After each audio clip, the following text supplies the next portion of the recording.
ಗುಡಿಸಲೇ ಆಗಲಿ ಅರಮನೆಯಾಗಲಿ ಆಟವೇ ನಿಲ್ಲದು ಎಂದು ಆಟ ನಿಲ್ಲದು. ಹಿರಿಯರೇ ಇರಲಿ ಕಿರಿಯರೇ ಬರಲಿ ಭೇದವೇ ತೋರದು ಎಂದು ಭೇದ ತೋರದು.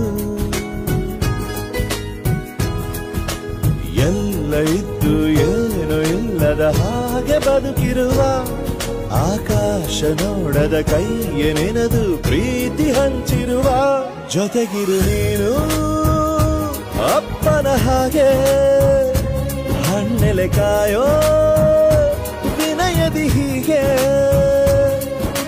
ನಿನ್ನನು ಪಡೆದ ನಾವು ಪುನೀತ ಬಾಳು ನಗು ನಗುತ್ತಾ ಬೊಂಬೆ ಹೇಳುತ್ತೈತೆ ಮತ್ತೆ ಹೇಳುತ್ತೈತೆ ನೀನೇ ರಾಜಕುಮಾರ.